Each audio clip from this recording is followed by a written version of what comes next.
we go. Hi, everybody. This is so beautiful from this vantage point, seeing everybody who's gathered in this incredible space that has been created.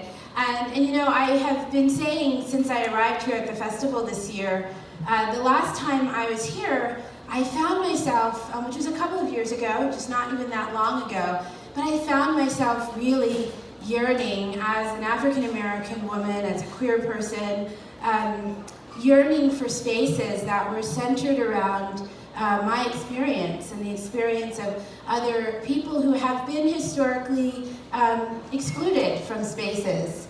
And the phenomenon, the experience of walking into places where your experiences, the relationships, the history, the struggles that resonate with you are at the center of the design of spaces is really emotional for me and so incredibly beautiful. And so I am delighted and thrilled to be in this space, the inaugural Indigenous Filmmakers Lounge at Sundance. Yeah. And I'm really grateful to Crystal and to Heather for inviting me to take part in this particular conversation. As mentioned, I'm the executive director of the Pop Culture Collaborative, which is a relatively, it's a relatively new philanthropic fund that is working to support a field to transform the narrative landscape around people of color, immigrants, refugees, Muslims, and indigenous peoples, especially those who are women and queer and trans and or disabled.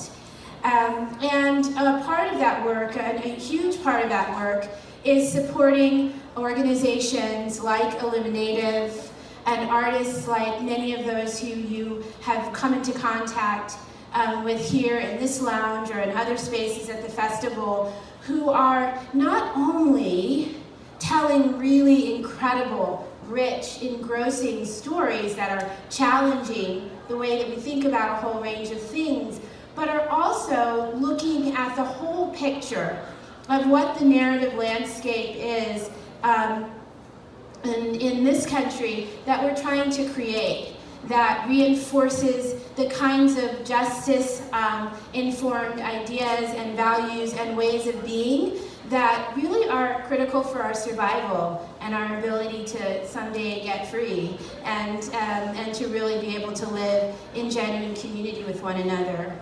And over the course of today, the panels that have been presented here in the lounge have explored some of really important aspects of getting to that field that has the ability to really build enduring narrative power at scale. So we've experienced conversations with Indigenous actors who really were and continue to be the front line of really defending authentic, dignified representations of Native people in Hollywood films and television shows and songs and all manner of pop culture. We've talked with content creators who are navigating the waters of how to advance authentic representations of Indigenous communities in the Hollywood that exists today. And in this conversation, we are going to take that one step further. And we're going to not only talk about representation and the importance of it, who has the right, who gets the resources to tell stories about Native peoples, but we're also going to ask another question, which is, what are the stories that we urgently need to tell now in order to build power, in order to let go of and for the last time do away with some of the really harmful and toxic and traumatic representations of Native people in Hollywood films and across all manner of cultural channels in this country. And the producers of this lounge have curated, led by Heather Ray, an incredible group of brilliant makers and thinkers who have been brought together to not only share what they know, but to really use all that they know to engage us all in a conversation about what comes next, what is possible. And so with us today, we have Crystal Echohawk, who is the executive director and one of the founders of Illuminative. Yes. We have Sterlin Jones, the president of Array, an award-winning producer, as well as one of the founders of this incredible multimedia empire that is emerging in Echo Park in Los Angeles called the Array Campus, which is home to the creative work of Sterlin and her longtime partner Ava DuVernay, as well as a host of other artists and stories that are being born there. And we have Sterlin Harjo, an acclaimed filmmaker and the creator of a soon-to-come FX series, Reservation Dogs. Yeah. And so we're going to start by laying some ground, making sure that everyone in this room, across all the different spaces that we come from, has a really strong idea of what the narrative environment currently is around Native people and communities in the US, in this country specifically. And then we're going to begin to talk about some of the ways that artists are challenging that narrative environment. So I'm going to start with you, Crystal, and I'm going to ask you, with in all of the work, the research that you've done, what did you discover to be the real pain points within the narrative environment around Native communities?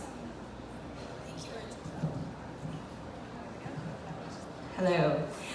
Thank you, Bridget. So I think in terms of the biggest pain point and what the biggest finding of this research project, which was called Reclaiming Native Truth. And it was the largest public opinion research project ever conducted about Native peoples, right? That my team and I, and Wilson Pipestem, Ryan Redcorn, a lot of us as part of my company, Echohawk Consulting, founded this project. We spent $3.3 million, and our top finding was Native peoples are invisible. And a lot of people are like, you spent over $3 million to figure that out? Like, instinctively as Native peoples, as we move through life and as moms and dads and filmmakers and professionals and all kinds of things, we constantly counter that feeling of invisibility. Oftentimes, we're the only people in the room. We know when we turn on the TV, when we go to the movie theater, we don't see ourselves up there. We don't see our children don't see us represented.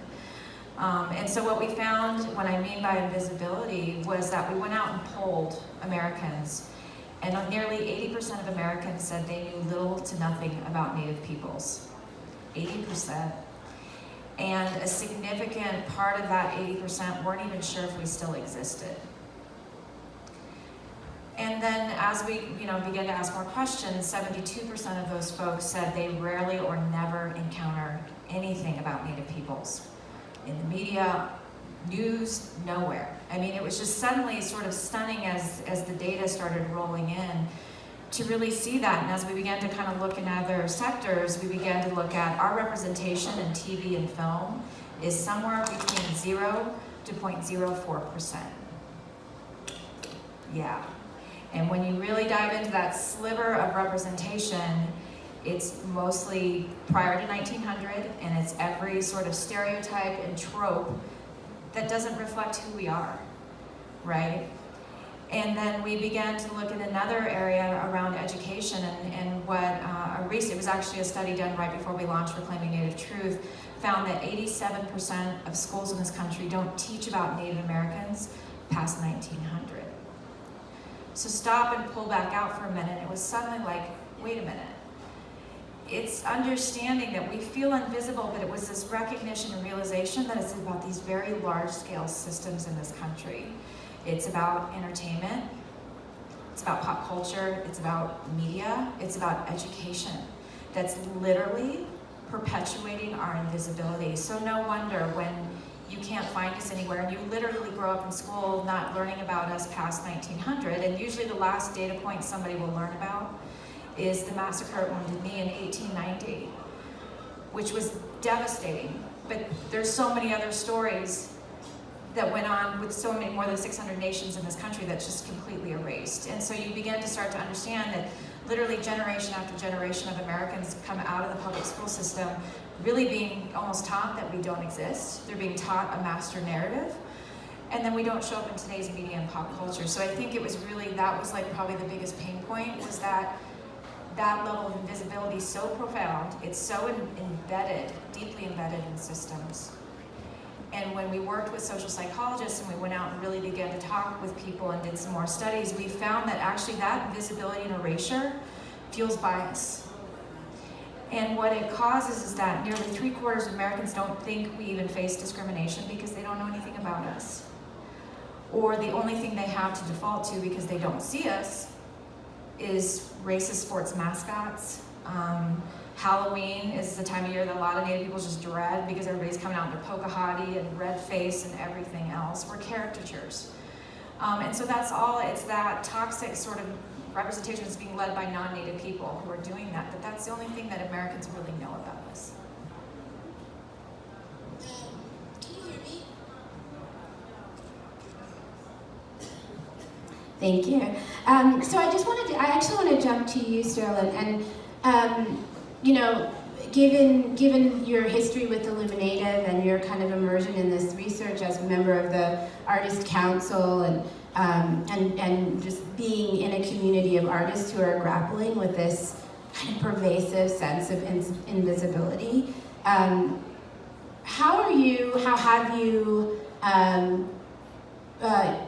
tried to tackle and challenge that assumption that Native people don't exist?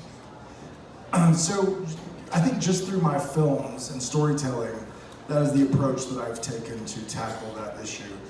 I've been doing this for a long time, and you know, there was a time, this is so amazing to have a lounge, an Indigenous lounge here. I mean, like, you know, I remember when there was only like 2 or 3 of us walking around trying to figure it out, you know, and I think that my big thing was I went to LA right after I got out of the Sundance Labs, Writers Lab and Directors Lab. I went and took meetings. I learned very quickly that I was a box check for diversity, and that's how I got the meeting, and also it helped that I was with the Sundance Labs, but that's as far as it went, and I realized that they weren't gonna make my films at all. So I went back home to Oklahoma, and instead of just like stopping and cowering and quitting, because for me, it's not about the budget, it's not about the money, it's about telling these stories. And so I just made a point that I was gonna not ask for permission to tell these stories. I was gonna make them with whatever means possible. And that's what I've done. And I just wrapped my 5th feature film like 2 nights ago. And just like, you know, thank you. And just sort of like not letting anyone give me permission to make these films, just making them. That's what my approach was. And I just kind of had this hunch and this gamble that I bet everything else will catch up with us if I just keep doing the work. And lo and behold, we're here. And things have changed so much in the last 2 years. The last year for me alone has been really crazy. And that's just from I think the challenges that you face as an Indigenous person in the industry. There's also a lateral challenges that I think we put on ourselves, which for me is about, we have to tell our stories, and that's supporting creators as much as possible, you know, like making sure creators get funding to tell these stories, because we're all very different. Not one of us is from the same tribe or have the same background or the same stories. We're so diverse, so we have to encourage our artists to tell these stories. And also our dark stories, I talk about this a lot with Crystals, like, you know, we also, it's not just about showing our positiveness every day. That gets us nowhere. We also have to share our dark secrets and our dark stories and talk about our struggles and our pain, also our beauty and our light. All of that is so important. And it I think, for me, it's about young people. It's about young natives being able to see themselves and not feel alone in their own struggles. So we have to tell those struggles as well to make them feel less alone. And I'm encouraged by that because, like, you know, that's why Tommy Orange's There was so popular, because it didn't flinch at our darkness, and it really did, I think, do a lot for showing Natives in a modern light. Not in the 1800s, it showed us today, and it talked about the struggles that we have. And also like Reservation Dogs, which is a comedy, you know, like Tyke and I came up with one night sitting on his porch, you know, and like, and that's gonna show some funny, that's gonna show like the funny side of us. And all of these things are important, and I think that, you know, all of that, for me, the goal is to support younger people and make sure that they're getting the support to tell all these stories and bring them to the screen. And you, Tulane, you, I think in this environment in Sundance, a lot of people are really familiar with a lot of the films that you have distributed or produced, and a lot of the projects that you and Ava have advanced. But there's a lot of real innovation at Array that many people don't know about. Even I didn't know about until sort of digging in and hearing from some other people. What are some of the ways that Array has been really diligently working to advance Native narratives? And why has this become a focus within the company? Thank you, Bridget.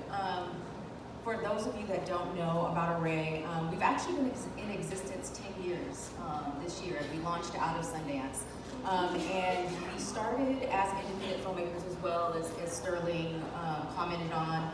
I started working with Ava, and when she was creating her films about Black women, by a Black woman, she knew that no studio would want to make the work that she was creating. And so we decided to take money, her own personal money, to create these films. But then at the same time, we also knew no one would want to distribute them. And so we founded Array, and we knew as we traveled with the different work that we were doing, and we were going into different communities, that we weren't the only community that needed this help, that needed to be elevated, that needed their films acquired, and needed people and audiences to actually see these films. And so over the 10 years, we've acquired several films, and I have a special connection to the Indigenous community growing up in Seattle in the Pacific Northwest. And it was, you know, in being in the Pacific Northwest, you learned about Native culture and Indigenous people, and I just realized it wasn't happening anywhere else. And I think I knew how important it was, you know, for those people that I consider family, not to be invisible, and what storytellers and what artists they really were, and how important it is for us to be able to tell our stories. So, you know, through our initiative with the distribution company, and now with our nonprofit, and with the help of funders like Pop Culture Lab, we've been able to acquire these two beautiful, amazing films by Indigenous filmmakers. And it's really important because we don't produce the work for them. We actually take only completed films because we want filmmakers to tell their own story, because we can't tell their story for them. And so we know how important that is. We want to be their comrade. We don't want to give them direction on what to say or how to say it or how to package it, or, you know, what to make it really look like. And so it was really important for us to choose these two films, and at the time, we were just fortunate enough to meet Chelsea Winstanley, who you know, let us know about the films in Bird Running Water. We've known him through the festival. And so we're just so honored to be able to distribute these films and also market them, and make sure that the general public also knows about this work.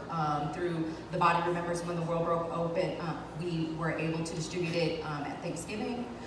We had a campaign on Twitter that went viral, in where we wanted people to actually honor the land that they were on, the indigenous land that they occupied, and somehow it went viral on a holiday.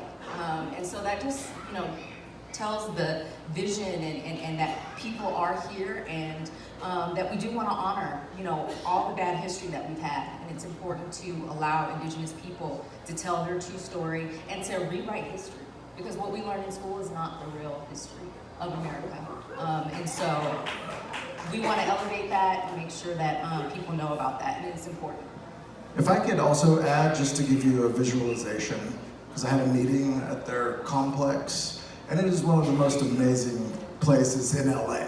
I mean, like, these women are like running this spot. I went in, somebody was leaving soon, there was like barbecue catered. I felt like I was at home in Oklahoma all of a sudden. It was beautiful, there was artwork everywhere. Something to, I mean, you know, if you follow Ava's career and see what she's built, something that all of us, you know, can aspire towards, because it is really powerful to walk in to that space and see what she's created. I mean, like what they've created in Echo Park. It's beautiful. It's amazing. Yeah, you know, we had the Pop Culture Collaborative had an event there in November, and Ava said this sentence which made my whole body shake. And she said, I want you to know that this place that you are currently in is the space where When They See Us was made. And I hadn't quite put that together, and I thought this should be a place that people come to pilgrimage and honor the fact that this work of art emerged from this space. And it did make me wonder what it would be like if we had resources for artists to create similar spaces where great works of art can be nurtured from idea through distribution in a community of other artists who are trying to advance cultural change. Like, that would be remarkable. And so it did put an idea in my mind about how do you create sort of a village of array campuses where this kind of work. Let me know how it works out. I'll be there. We need to all, this is a conversation about putting all heads together to think and imagine what might be possible, and that is certainly an idea that I will contribute to the dream space that we're creating. And the reason why we created the campus is because Ava knows how important it is. I mean, it's always been her dream to have space, because people of color don't have that. You know, it's always taken from us. Either we're taken to a different space, or the space that we do occupy, that, you know, our ancestors have been on for centuries, is taken away from us. Mm-hmm. And so we know how important it is as artists, but also as people, to have that space. And so that's why we created the space and asked artists to come in to create their work, whatever that work is, along with us creating our work. It's that energy, you know, that really creates the best work, you know, you can see out there. And I think I'm proud and I'm honored that, you know, you've all been in the space and you felt that. Yeah, absolutely. So I want to sort of then kind of open up the minds, right? With everything that you have learned through the research, through talking in different spaces and communities, and making films and distributing them, in working with young people to unearth and move their stories into the world. With all that we know about what is needed, what do you think is the next step, the next phase of work in the sort of journey of building real, lasting narrative power for Indigenous people? Well, I think a few things. I mean, for us on the research, and I was just having a lovely conversation with Michelle Latimer, and I think we've found this in talking to a lot of different artists, that, you know, again, as I said, you know, the biggest finding was around invisibility, and that power of invisibility to really feel racism and from all levels of society and what that does. And understanding the power of pop culture that not only perpetuates it, but to counteract it. But when I was talking to Michelle, she said, you know, we all intuitively know that as Indigenous peoples, because we live it, we breathe it. We choke on it sometimes, what it's like to not be seen and not to be heard.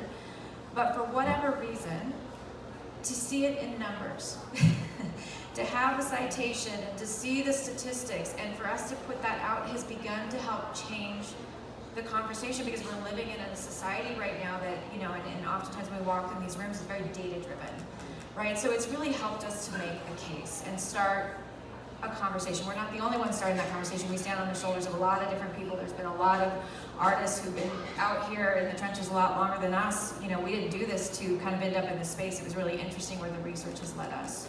I think we need to drill down deeper, right? And so it's really working in partnership with artists, with a lot of different people within Indian country to understand what's the next level of that research to really unpack even more about, you know, what are these master narratives and why is it that American society desperately wants to hang on?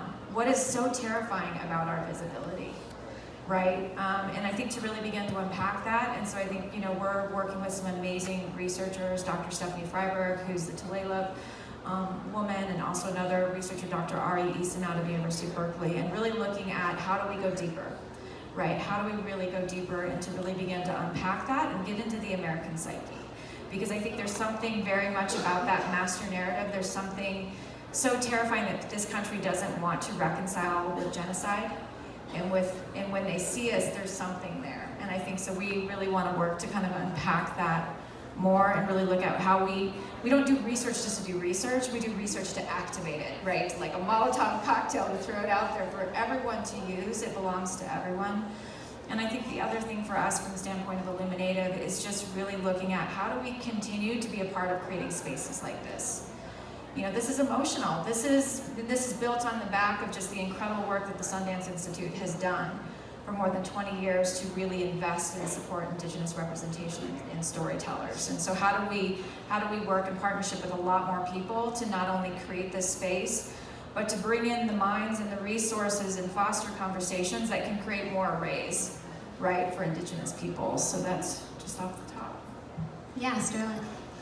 Yeah, you know, from doing work with Illuminative and thinking about this, and in some of the work that I've done in this recent documentary that I just finished, one of the things that I realized is to get to the point where we're underrepresented and there's flat out bad representation, that's a byproduct of dehumanization, which is a much deeper thing in which I remember with the work that we did with the 1491s and visiting young reservations with young kids, I used to be like, I don't care about mascots, like there's other issues, you know, but what I realized is that the only imagery that they get of who they are, and they are dehumanized in that imagery. And so, because I saw their faces light up when we would give them something new, and I saw the difference that we can make. So, and I think that's the reason why this data has to be done, because we were dehumanized to non-natives and to European Americans. I mean, we had to be dehumanized so they could do what they did,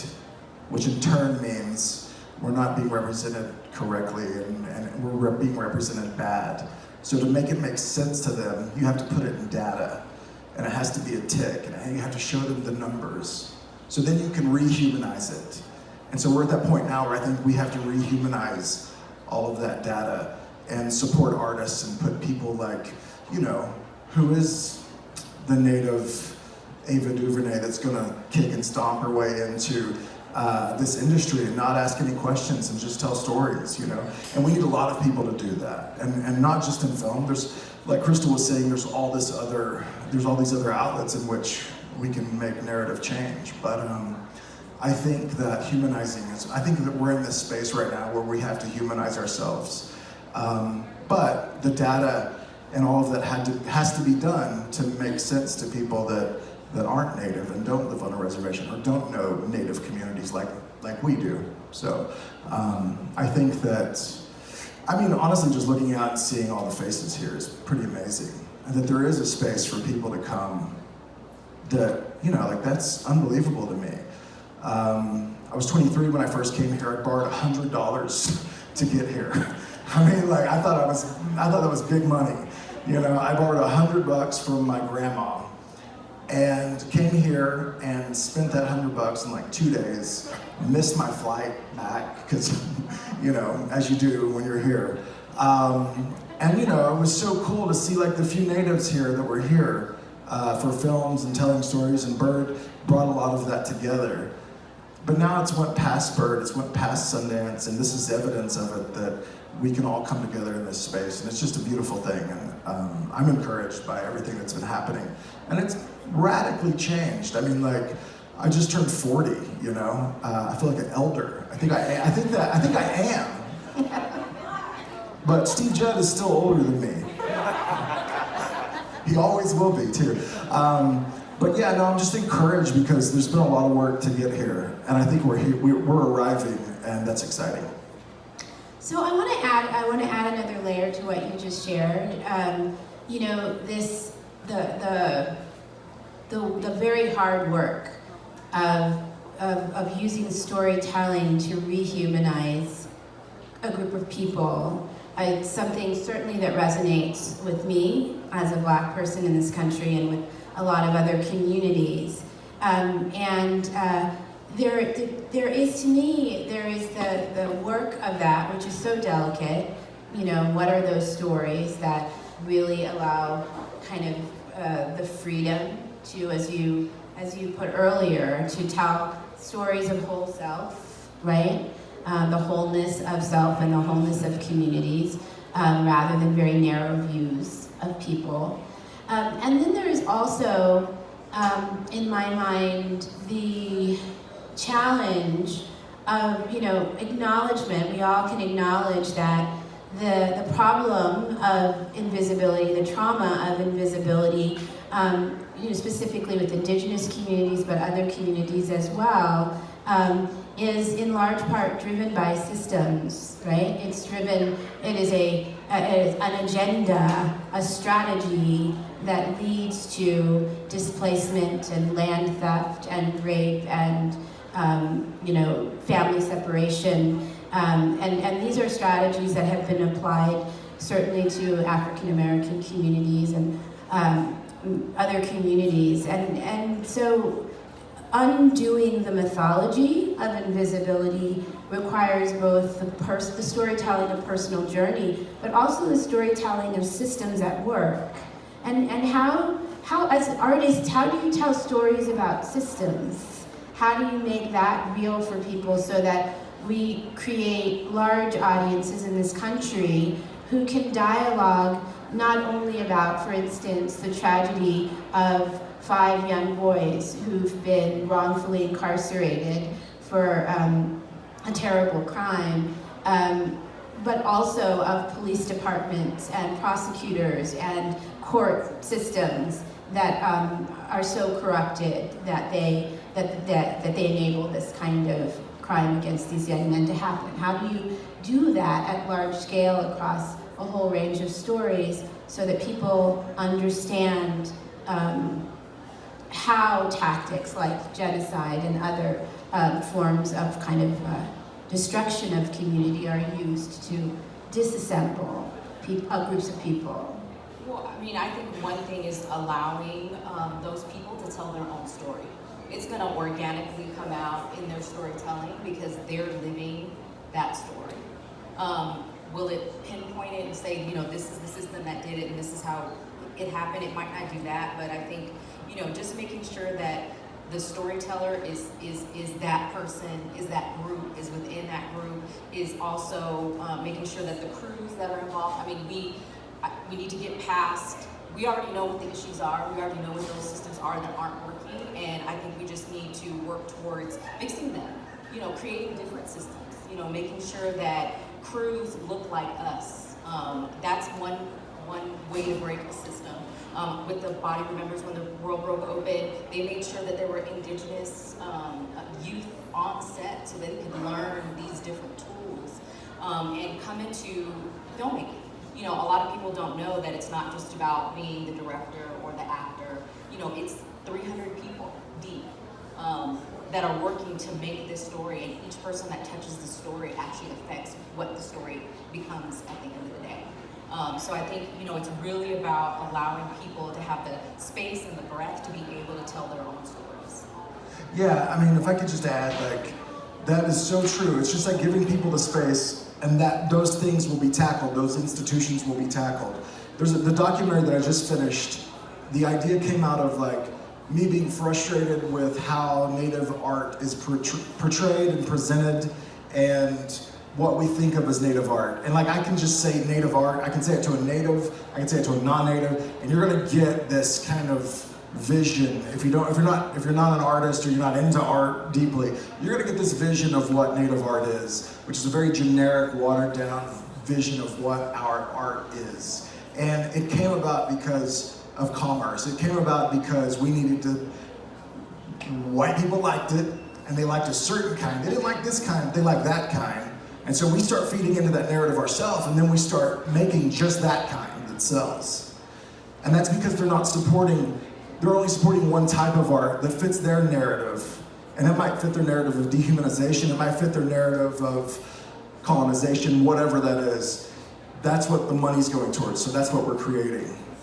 But that's not all that we have. We have so many other artists, and so this documentary that I just finished was following these artists and all that they do. Musicians, conceptual artists, sculptors, I mean, just like really amazing works. Some of them don't look native, quote unquote. Some of them have light skin, you know, some of them are mixed race. I mean, it's just the simple thing of like following them and letting them talk. The film ends up talking about all of these institutions. It ends up challenging all these institutions. Because some of them are showing at the Met, some of them are showing in different galleries in New York or Europe or whatever. And it's all about challenging these institutions, and all I did was let them talk. I didn't do interviews, I didn't ask them a lot of questions, I shot it like it was the 1970s and I just followed them. And I gave them a platform and they were able to speak. They discussed like missing and murdered Indigenous women, they discussed all of these issues that we're facing. So if we just give us the platform to tell these stories, it's going to address all these things, just like you're saying, just to kind of echo that. And that's sort of an example of me seeing it happen. And I'm just blown away that it's 20 different artists.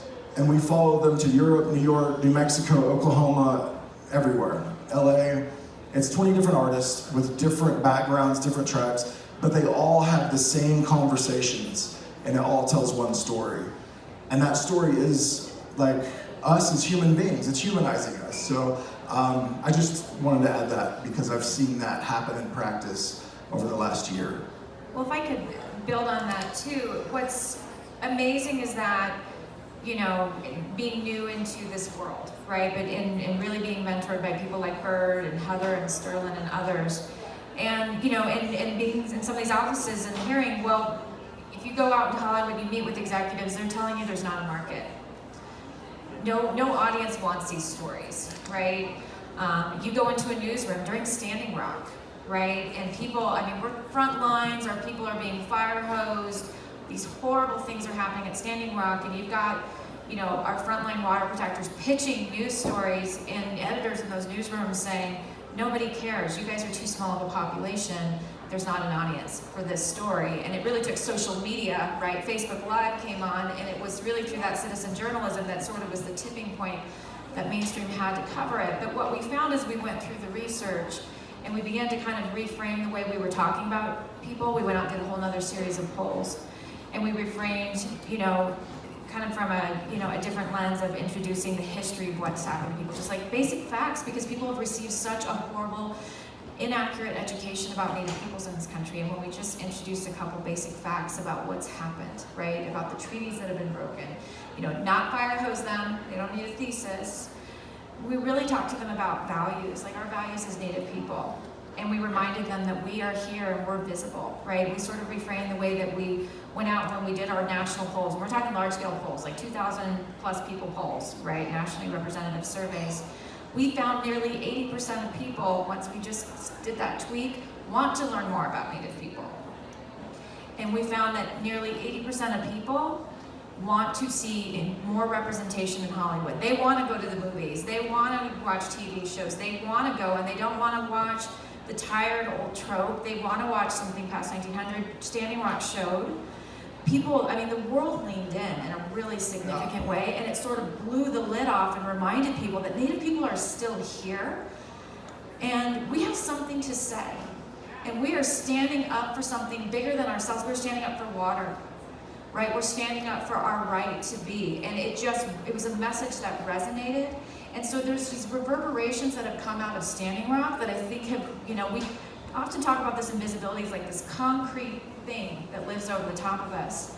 Standing Rock literally blew cracks, it's like fissures into that invisibility that is so powerful.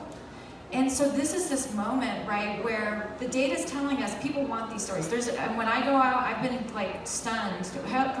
Bert and Heather drag me around the meetings in Hollywood all the time. And talk about the data. But I'm meeting with executives from different studios and talent agencies, and they're actually listening because they now see the data saying there's a market demand, and there's a demand for stories that are about all ranges of our experiences. So I think, like Sterlin was saying, I'm new to this, but watching what's happening, I think something's starting to really turn. No, you can, it's like there's before Standing Rock and after in this industry. And I was like, I'm never going to another meeting again in LA, like I'm never going back. Like, I don't want people to feel, liberal guilt and like be nice to me. Like, I'm here to make movies. Like, we're only here for so many years. Like, I don't have time to make you feel better about yourself. So, like, but after Standing Rock, my phone starts ringing. I go to meetings and like, they're not crossing their fingers under their legs as they talk to me, And all of a sudden, everything just starts changing. And a few things lined up, like streaming lined up. They need content. They need new content. They don't want the same stuff. Well, we got tons of that. I mean, we've been telling stories forever, That's how we exist, is by storytelling. So we've got that in spades, but it's like, Standing Rock, Crystal's so right that it's like, you could literally like set a watch to a calendar to that day, that everything changed because, like I have been saying, it's like it humanized us all of a sudden. All of a sudden there were little kids getting chased by dogs and people really upset and crying about stuff. And we hadn't had that in this country for a while. We had kind of been, as a culture, I think, sleeping because the media wants us, like I was saying, they want a certain narrative from us. And all of a sudden they got a different narrative. People in gas masks and bandanas on their face, and people saying, I will die for what I think is important, which is water. And all of a sudden that humanized us, and then the meeting shifted. Everything really shifted. It was pretty amazing to watch. And as a distributor in the films that we've distributed, for the body, I get daily requests, internationally, all over the country, with people wanting to see this film. So don't believe the myth that it doesn't travel, because it does. Multiple, It's been in, I think we're getting probably close to over 100, film festival requests. So it is an emerging audience, and, if you're not a filmmaker and you are an audience member, that's another step. That's another thing that we can do, is always support this work. Go out and buy that ticket. Go out and ask your theater for that film. Say, I want Sterling film in my local theater. That is how you're going to make sure that people actually see the films in the market, and that will allow more distributors to start looking at the films as well and wanting to distribute these films. So it absolutely travels, and people actually absolutely want these stories. Yeah. I had a teacher in drama school once who, she had this definition of catharsis that I've always kept with me. And she said, catharsis happens when the blood and breath of the storyteller meets the blood and breath of the audience. And there is this kind of a remarkable meeting, resonance that happens. And part of what you're saying is that these stories, these authentic stories that have been told through very, very hard and intimate work of artists, are actually meeting the blood and breath of other people, other communities, and there is this sense of recognition that is prompting, is expanding audiences around a whole range of content. And that leads me to a question that I've been mulling for a while, certainly in my position at the Collaborative, and I've had the opportunity to explore it with Heather Ray here at Sundance a couple of years ago. And that is, we talk a lot about allyship and what it means for allies to various communities to uplift those stories or create opportunities or pipelines, etc. But I'm really curious about what it means for different communities to be operating not as allies but as comrades, because there is some shared fate, shared legacy and story that all of these storytellers are trying to raise up above the surface. And one of those stories that that I've been thinking a lot about is the story of one's connection, Indigenous connection to land, and the ways in which that connection has been ruptured. I was at a retreat in rural Georgia 2 months ago, and I literally, my family's from Atlanta, and I stepped onto this property, and I started, my breath started quickening, and I suddenly had this burning question to know about the history of the land, and I felt very strongly that this land used to be a plantation, and I could not let it go. And because my family was from Atlanta, I wondered if it was a plantation that was relevant to my history, and it was. I checked in with one of my cousins who had been doing genealogy research, and it was land in which people that I am descendant from were enslaved over generations. And it made me think a lot about the work that's being done around land acknowledgement, and how important it is to know the history and of the land and the reality of the land in which we are on. I'm wondering, what is the potential? What are the opportunities that emerge when Indigenous storytellers and other communities of color who have Indigenous roots to land, and whether in this country or other places, are in the same space, telling the story about that connection, about displacement from land, about the reconnection to Indigenous culture and land as a part of the excavation of who we are, where we come from, and who we want to be. Yeah, I mean, I'll jump in because that's also my homeland, Georgia, Alabama, Mississippi, Florida. I'm Muskogee Creek and Seminole, and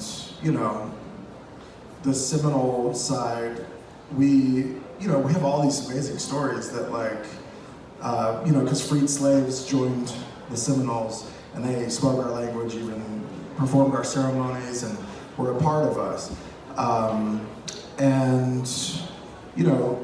The government would come and we would say, oh, those are our slaves, like, you can't touch them. They'd be like, way to go, buddy, and they'd leave.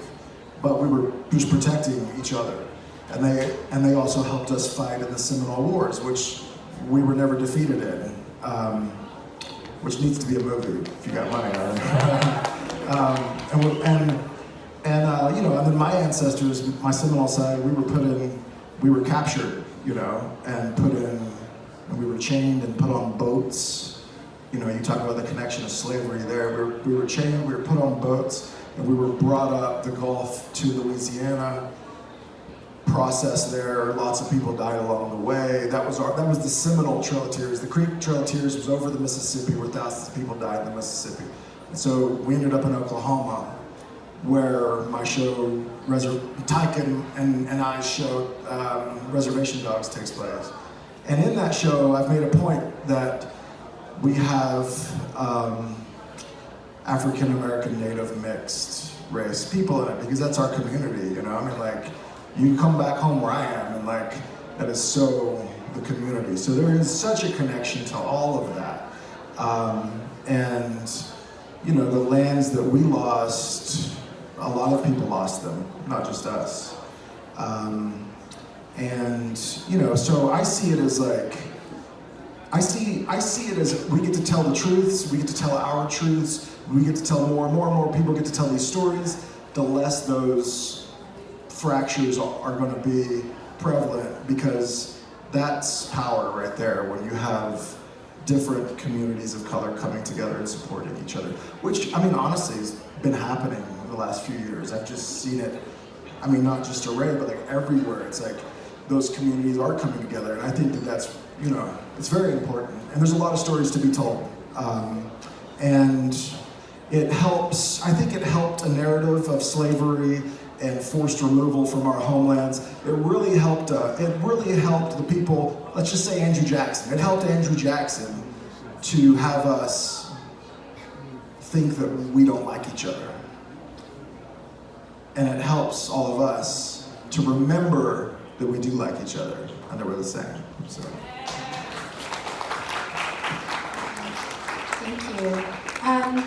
I think what I'd love to do now is to open it up and see if there are questions from the audience for the panelists, or thoughts to build upon the conversation that we're having up here. Is there anybody that would like to share a question or a thought?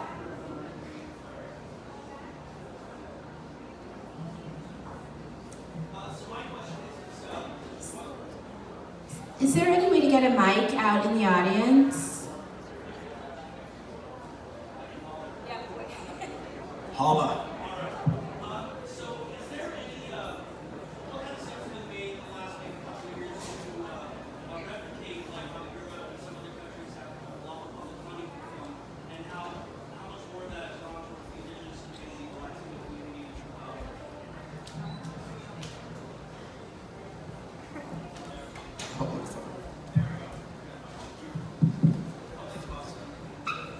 He beat you to it. Sorry about that. Hi, my name's Bernie. Nice to meet you guys. Thank you for doing this. So my question again was, what kind of steps have been made in the last couple of years to replicate how Europe or other countries initiate film festivals, or film funds for especially maybe Indigenous filmmakers, Latino filmmakers, and people of color? I think there's a lot of stuff Sundance has done. I mean, there's, we're here, there's a lot of us here that came through a Sundance Indigenous program run by Bird Running Water, where it was a way to sort of give us a place to come and compete with other people and show our films, and also give us access to funding and just know what a script supervisor does, or whatever that is, So it's not what you're talking about, like in this country. In Canada, it's better. In other places, it's better. But as far as funding, I think that's what this is all creating, is that. There's still a lot of racism. We're talking like everything's changed and it's good, but it's still bad. I mean, like the governor of Oklahoma right now is trying to shut down gaming for tribes. When the Oklahoma tribes are the #1 employer in Oklahoma and have literally saved this like mud hole of a state, which is beautiful. I love that state, but it would be nothing without the tribes that are there. And that's why they gave it to us, because they thought it was a mud hole, but we made it better. And it's a beautiful place that we get to be indigenous in, and we call it Indian country. There's 39 tribes there. It's beautiful.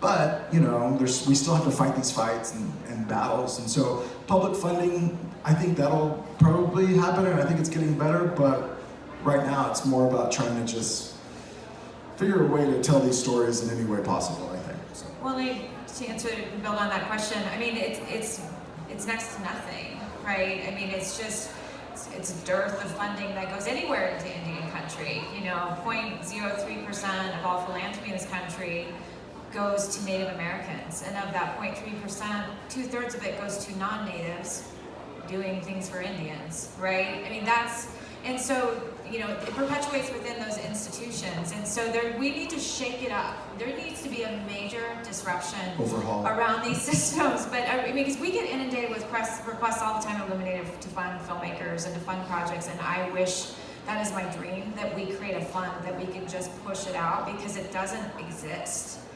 And so that is something that we need that deep investment, right? And I think I want to go back to, your point about these connections between communities. It is so important, right? I mean, we learned in our research just as we went out, how much, Latinx people identify, their indigeneity is still so present, and how much they were like, yes, we want to build those connections.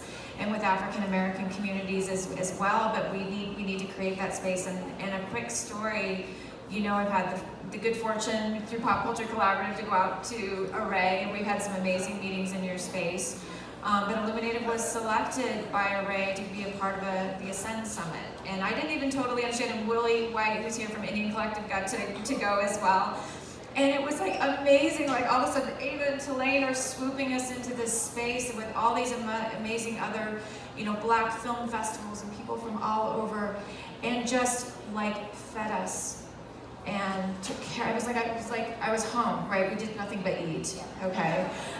It was great, and but it was just such a nurturing, amazing space where we really got to support each other, where we felt supported.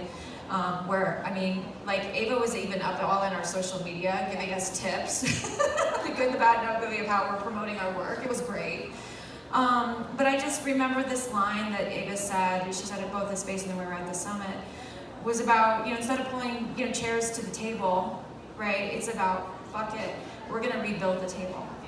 And we're gonna rethink this, but it's Ava, Tulane, you guys are like rocket launching, but you're bringing everyone else in with you. And I get choked up, and I remember I was sitting next to Willie because we started crying, because they turned around, they each gave us $10,000 just to support everyone's work in that room. And I think as we start movement, we have to be pulling each other along, right? Because as my dear friend Ms. Heather Ray said earlier, like, the water raises all canoes. And so I think it's so important, and we're at this time, and I love the fact that this Indigenous Lounge is just down the street from the Latinx house, and Macro's down on the corner, and I think there's just such this amazing opportunity for all of us to really link arms and really lift all each other up and all of our stories in this important work.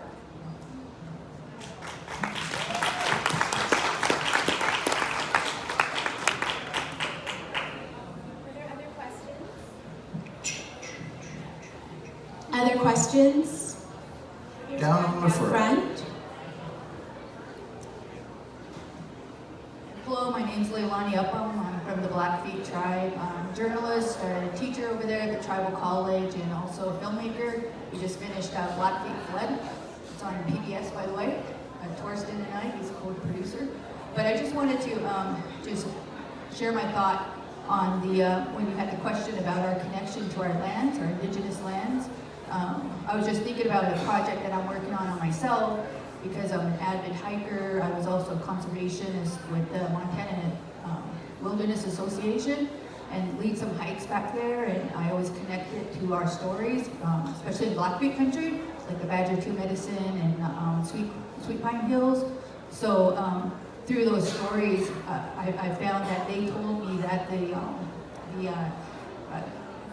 that's probably the longest waiting list on hikes in Montana is those. And so I just wanted to kind of echo what Crystal mentioned about, people want to hear our stories. I mean, it is growing, whether it's like in film or whatever, writing, whatever it is. And so it just made me really excited to hear all these panels, because that's really what I teach my students. And whether they're into filmmaking or whatever they're into, we need to share our stories. We need to document them. We need to be the ones who carry this on. And so I'm really thankful for all of you guys and everybody here, and just hearing everything. I feel honored to be here and being able to report too what you guys are saying. Well, and I Thank just you. want to say thank you. Congratulations. Yes, and we keep reminding your students and our youth, they can do this. And people want to hear from us. We are so conditioned to believe our own erasure and invisibility, and that people don't want to hear it. And so pushing that message that people do want to hear and how important it is really important. I think too, one really beautiful thing that has been really important, that has helped move things forward, is mentorship and reaching down or behind you and pulling people forward. There was a time when that wasn't as prevalent, and I think that some of the older generations dealt with a lot of trauma very recent, and it's very hard to reach back and, I think, pull people along with you. But since I've been doing this, and I faced that as a young filmmaker, I think, there was a lot of pushback for a lot of us young filmmakers, but that left us to create a community together. And because of that community being built, we just kept adding members to that community, and we started reaching back and pulling people up and showing them, because that's what we're here navigating this for. No one's navigated it for us, so someone has to navigate it and also let somebody else know how to navigate it themselves to make things easier on them. And that's how we do this, And that's so indigenous, that's like such a native, like that is built into us anyway, and we just have to do it. We just have to keep encouraging people to do that. So. Thank you. Yeah, and back to like the connection of lands, I was just thinking about our main character in Blackfeet Flood, Butch Newbreast. The story is from 1964 flood, a major disaster in Montana where a lot of lives are lost on the Blackfeet Res, and during that time there was no coverage. There was a lot of coverage on the other side of the mountains where there was a lot of material damage, but no lives. And we were kind of like forgotten, but we brought that back, you know, by telling that story, even though it was 50 years ago or so long ago. But Butch Newbreast, he was 14, he lost his whole family, he left, and 50 years later he came back. And one of the things that he says in that film is he came back to see if he